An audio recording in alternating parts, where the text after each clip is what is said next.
ರಾಜ್ಯಪಾಲರಿಗೆ 26/7 ಒಂದು ನೋಟಿಸ್ ವಿಚಾರವಾಗಿ ಈಗಾಗಲೇ ಉತ್ತರವನ್ನ ಸಮೇತ ನಾವೆಲ್ಲ ಡೀಟೇಲ್ ಆಗಿ ನಾವು ಕೊಟ್ಟಿದ್ದೇವೆ. 1/8/2024 ಒಂದು ಸಂಪುಟ ಸಭೆಯನ್ನ ನನ್ನ ಅಧ್ಯಕ್ಷತೆಯಲ್ಲಿ ಸೇರಿ ಸರ್ಕಾರಕ್ಕೆ ರಾಜ್ಯಪಾಲರು ಕೊಟ್ಟಂತ ದೋಷಪೂರಿತವಾದ ಹಾಗೂ ವೇಷದ ತಿದ್ದೂರಿಯನ್ನ ಒಳಗೊಂಡಂತ ಹೇಳಿಕೆಯನ್ನ ತಿರಸ್ಕರಿಸಬೇಕು ಅಂತ ಹೇಳಿ ಸುದೀರ್ಘವಾಗಿ ನಾವು ದಾಖಲೆಗಳು ಕೂಡ ಬಿಡುಗಡೆ ಮಾಡಿದ್ದನ್ನ ತಾವೆಲ್ಲ ಗಮನಿಸಿದ್ವಿ. ಏನು ಕೆಲವು ಅನೇಕರು ದೂರುಗಳನ್ನು ಕೊಟ್ಟಿದ್ರು, ಒಬ್ರು ಇಬ್ರು 3 ಜನ, ಅವೆಲ್ಲದೂ ಕೂಡ ತಿರುಳಿಲ್ಲ ಅಂತ ಹೇಳಿ ನಾವು ಕಾನೂನಿನ ಚೌಕಟ್ಟಿನಲ್ಲಿ ಏನೆಲ್ಲ ಅಂಶಗಳಿದೆ, ಸಂವಿಧಾನದಲ್ಲಿ ಏನೆಲ್ಲ ಅಂಶಗಳಿದೆ, ಇವೆಲ್ಲ ಗಮನದಲ್ಲಿ ತಿಳಿಯಾಗಿ ಇದು ಪೂರ್ವಕವಾಗಿ ರಾಜಕೀಯ ಪ್ರೇರಿತವಾದಂತಹ ಕಂಪ್ಲೇಂಟ್ಗಳು, ಇದನ್ನ ನೀವು ಗಮನದಲ್ಲಿ ತೆಗೆದುಕೊಳ್ಬಾರ್ದು, ಇದನ್ನ ಸಂವಿಧಾನ ನೀವು ಉಳಿಸಬೇಕು, ಪ್ರಜಾಪ್ರಭುತ್ವ ವ್ಯವಸ್ಥೆಯಲ್ಲಿ ಜನರು ಕೊಟ್ಟಂತ ಏನು ಆಶೀರ್ವಾದ ಇದೆ ಆಶೀರ್ವಾದಕ್ಕೆ ಮನ್ನಣೆ ಮಾಡಬೇಕು. ನಮ್ಮ ಮುಖ್ಯಮಂತ್ರಿಗಳ ಅವರ ಅಧಿಕಾರದ ಅವಧಿಯಲ್ಲಿ ಯಾವ ತರದ ದುರುಪಯೋಗವನ್ನು ಕೂಡ ಮಾಡಿಕೊಂಡಿಲ್ಲ, ಯಾವ ಲೋಪದೋಷ ಕೂಡ ಆಗಿಲ್ಲ, ನಮ್ಮ ಸರ್ಕಾರದ ಅವಧಿಯಲ್ಲಿ ಯಾವುದೂ ಕೂಡ ಇದಕ್ಕೆ ಭಾಗಿ ಇಲ್ಲ ಅನ್ನೋದನ್ನ ನಾವು ಸ್ಪಷ್ಟವಾಗಿ ಇವತ್ತು ಇಡೀ ರಾಜ್ಯದ ಜನತೆಗೆ ತಮ್ಮ ಮುಖಾಂತರ ತಿಳಿಸಿದ್ದೇವೆ ಮತ್ತು ರಾಜ್ಯಪಾಲರಿಗೂ ಕೂಡ ನಾವು ತಿಳಿಸಿದ್ದೇವೆ. ರಾಜ್ಯಪಾಲರ ಹುದ್ದೆ ಬಹಳ ಘನತೆಗೆ ಬಹಳ ದೊಡ್ಡ ಗೌರವ. ಘನವಂತ ರಾಜ್ಯಪಾಲರಿಗೆ ನಾವೆಲ್ಲ ಗೌರವವನ್ನು ಕೊಡ್ತೇವೆ. ಇಡೀ ಸರ್ಕಾರ ಅವರ ಕೈ ಕೆಳಗಡೆ ಅವರ ಮಾರ್ಗದರ್ಶನದಲ್ಲಿ ಅವರ ಹೆಸರಿನಲ್ಲಿ ಒಂದು ಸರ್ಕಾರ ನಡೀತದೆ. ಸೊ ಅದರಿಂದ ನಾವು ಸಂವಿಧಾನದ ಮೌಲ್ಯಗಳನ್ನ ತಿಳಿಬೇಕು ಅನ್ನೋ ದೃಷ್ಟಿಯಿಂದ ಮೊದಲಿಂದ ಕೂಡ ನಾವೆಲ್ಲ ಪ್ರತಿಪಾದಿಸಿಕೊಂಡು ನಾವು ಬಂದಿದ್ದೇವೆ. ಯಾರೇ ಆಗಲಿ, ನಾವು ಶಾಸಕರಾಗಬೇಕಾಗಲಿ, ಸಂಸದ ಸದಸ್ಯರಾಗಬೇಕಾಗಲಿ, ಮಂತ್ರಿಗಳಾಗಬೇಕಾಗಲಿ, ರಾಜ್ಯಪಾಲರಾಗಬೇಕಾಗಲಿ, ಜಡ್ಜ್ಗಳಾಗಬೇಕಾಗಲಿ, ಸಂವಿಧಾನದ ಮೌಲ್ಯವನ್ನು ಹಿಡಿತೇವೆ ಅಂತೇಳಿ ಸಂವಿಧಾನದಲ್ಲಿ ಪೀಠಿಕೆಯಲ್ಲಿ ಏನು ಮಾತುಗಳು ನಮಗೆ ಬಾಬಾ ಸಾಹೇಬ್ ಅಂಬೇಡ್ಕರ್ ಅವರು ನಮಗೆ ತಿಳುವಳಿಕೆಯನ್ನು ಕೊಟ್ಟಿದ್ದಾರೆ, ಆ ಹಿನ್ನೆಲೆಯಲ್ಲಿ ನಾವು ಕೆಲಸವನ್ನು ನಾವು ಮಾಡಿಕೊಂಡು ಕಾರ್ಯಾಂಗದ ವ್ಯವಸ್ಥೆಯಲ್ಲಿ ನಾವೆಲ್ಲ ನಡ್ಕೊಂಡು ನಾವು ಬಂದಿದ್ದೇವೆ. ಇವತ್ತು ನೇರವಾಗಿ ಗವರ್ನರ್ ಅವರು ಒಂದು ಪತ್ರವನ್ನ ಕಳಿಸ್ಕೊಟ್ಟಿದ್ದಾರೆ ಮುಖ್ಯಮಂತ್ರಿಗಳು, ನಮ್ಮ ಚೀಫ್ ಸೆಕ್ರೆಟರಿ ಅವರಿಗೆ ಈ ರೀತಿ ನಾವು ಪರ್ಮಿಷನ್ ನಾವು ಕೊಟ್ಟಿದ್ದೇವೆ ಅಂತ ಹೇಳಿ ಕಳಿಸ್ಕೊಟ್ಟಿದ್ದಾರೆ. ನನಗಂತೂ ಅರ್ಥ ಆಗ್ತಾ ಇಲ್ಲ. ನಾವು ನಮ್ಮ ರಾಜಕೀಯವಾಗಿ ತಿಳ್ಕೊಂಡ ಮಟ್ಟಿಗೆ ಯಾವ್ದಾದ್ರು ಪ್ರಾಸಿಕ್ಯೂಷನ್ಗಾಗ್ಲಿ ಎನ್ಕ್ವೈರಿಗಾಗ್ಲಿ ಯಾವ್ದಾರು ಇತ್ತು ಒಂದು ಸಾಮಾನ್ಯ ಒಂದು ಪ್ರಿಮಿನರಿ ಎನ್ಕ್ವೈರಿ ಯಾರು ನಡೆಸಿದ್ರೆ, ಯಾವ್ದಾದ್ರು ಒಂದು ಎನ್ಕ್ವೈರಿ ಇಲ್ಲ ಲೋಕಾಯುಕ್ತದಲ್ಲಿ ಯಾರಾದ್ರೂ ಒಂದು ಎನ್ಕ್ವೈರಿ ನಡೆದು ಯಾವ್ದಾದ್ರು ರಿಪೋರ್ಟ್ ಏನಾದ್ರು ಬಂದಿದ್ರೆ ಆಯ್ತು, ನೀವು ಅದಕ್ಕೆ ಏನ್ ಬೇಕಾದ್ರೂ ಪ್ರಾಸಿಕ್ಯೂಷನ್ಗೆ ಒಂದು ಅವಕಾಶವನ್ನು ಕೊಡ್ಬೋದು ಅನ್ನೋದು. ಯಾಕೆಂದ್ರೆ ಹಿಂದೆ ಬೇಕಾದಷ್ಟು ಘಟನೆಗಳನ್ನ ನಾವು ನೋಡಿದ್ದೇವೆ. ಈಗ ಕುಮಾರಸ್ವಾಮಿ ಅವರ ವಿಚಾರ ಹೇಳ್ತಾ ಇದ್ದಾರೆ, ರಾಜ್ಯದ ಮಾಜಿ ಮುಖ್ಯಮಂತ್ರಿಗಳು. ಲೋಕಾಯುಕ್ತದಲ್ಲಿ ಎನ್ಕ್ವೈರಿ ನಡೆದಿತ್ತು, ಡೀಟೈಲ್ ಇದೆ.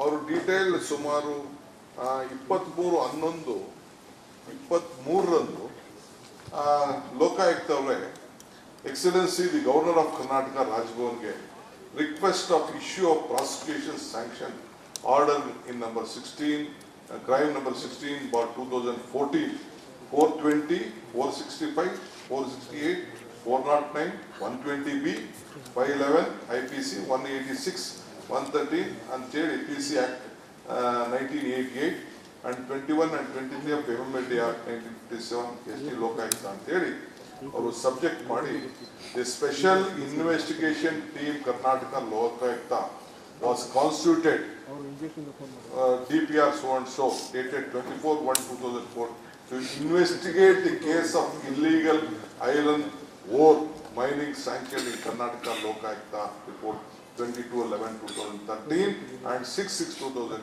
In this regard, investigation officer of the SIT, after conclusion of the investigation, crime number 16/2004, read with 420, 465, 468, 409, 120B ಅಂತೆಲ್ಲ ಬರೆದು with reference to the seeking sanction to prosecute Shri Kumaraswamy, then the Chief Minister of Karnataka, under the 197 IPC with 19 of the PC Act 98 ಅಂತ ಹೇಳಿ ಅವ್ರು ಮಾಡಿ ಅವರು you are hereby requested accord sanction ಅಂತ ಅಂದ್ಬಿಟ್ಟು ಒಂದು request ಮಾಡಿ ಕಳಿಸಿದ್ದಾರೆ.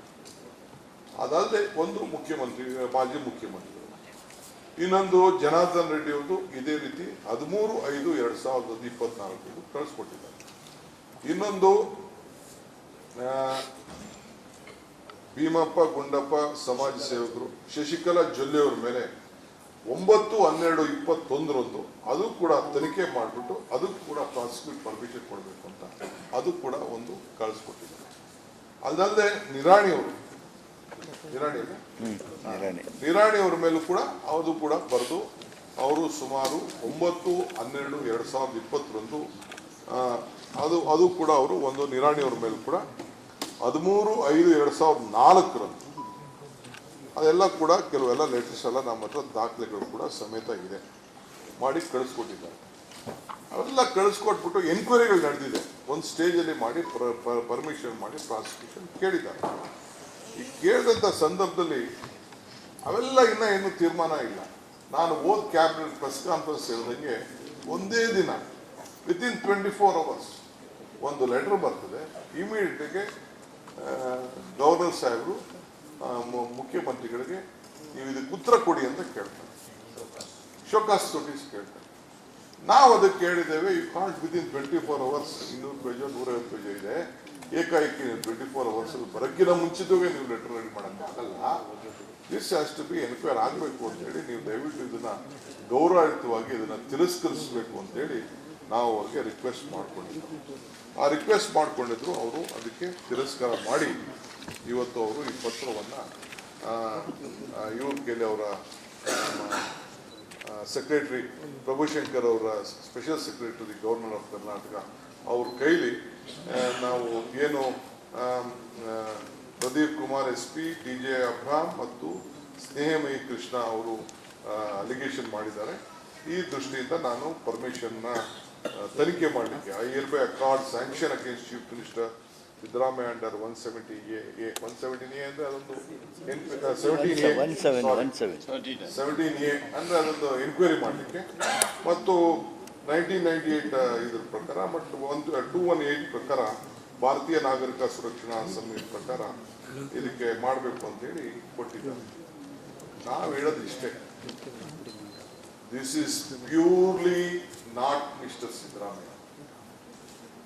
ಇದು ಪ್ರಜಾಪ್ರಭುತ್ವದ ವ್ಯವಸ್ಥೆಯಲ್ಲಿ 136 ಜನ ಪ್ಲಸ್ 2 ಪಕ್ಷೇತರವಾಗಿ ನಮ್ಮ ಸರ್ಕಾರಕ್ಕೆ ಬೆಂಬಲ ಕೊಟ್ಟಿರುವಂತ 3 ಜನ ಕೊಟ್ಟಿರುವಂತ ಎಲ್ಲ ಶಾಸಕರ ಬಲದ ವಿರುದ್ಧ ಈ ರಾಜ್ಯದ ಜನತೆ ಒಂದು ಪ್ರಜಾಪ್ರಭುತ್ವದ ವ್ಯವಸ್ಥೆಯಲ್ಲಿ ಒಂದು ದೊಡ್ಡ ಬಲಿಷ್ಠವಾದಂತ ಯಾರ ಮೇಲೆ ಶಕ್ತಿ ಇಲ್ಲದೆ ಸಪೋರ್ಟ್ ಇಲ್ಲದೆ ನಡೆಸ್ತಾ ಇರುವಂತ ಒಂದು ದೊಡ್ಡ ಸರ್ಕಾರ, ಇಡೀ ದೇಶದಲ್ಲಿ ಒಂದು ಅಪೋಸಿಷನ್ ಗವರ್ಮೆಂಟ್ ಕಾಂಗ್ರೆಸ್ ಗವರ್ಮೆಂಟ್ ಬಹಳ ದೊಡ್ಡ ಸ್ಟ್ರಾಂಗ್ ಆಗಿ ಒಂದೇ ಪಕ್ಷ ಆಳ್ತಾ ಇರುವಂತ ಒಂದು ವಿರೋಧ ಪಕ್ಷದ ಒಂದು ಸರ್ಕಾರ ಕಾಂಗ್ರೆಸ್ ಸರ್ಕಾರ. ಅದರ ಮೇಲೆ ಇವತ್ತು ಗವರ್ನರ್ ಕಚೇರಿಯನ್ನ ಉಪಯೋಗಿಸಿಕೊಂಡು ಇವತ್ತು ರಾಜಕಾರಣ ನಡೀತಾ ಇದೆ. ಏನು ಪ್ರಹ್ಲಾದ್ ಜೋಶಿ ಅವರು ಮತ್ತು ಮಾಜಿ ಮುಖ್ಯಮಂತ್ರಿಗಳಂತ ಕುಮಾರಸ್ವಾಮಿ ಅವರು ಈ ಸರ್ಕಾರವನ್ನ ಅಸ್ಥಿರ ಮಾಡ್ತೇವೆ, 8 ತಿಂಗಳಲ್ಲೇ ನಾವು ತೆಗಿತೇವೆ ಅಂತ ಹೇಳಿ ಹೊರಟಿ ಸ್ಟೇಟ್ಮೆಂಟ್ ಮಾಡಿದ್ರು. ಇದರ ಪೂರಕವಾಗಿ ಈ ಒಂದು ದೊಡ್ಡ ಷಡ್ಯಂತ್ರ ನಡೀತಾ ಇದೆ.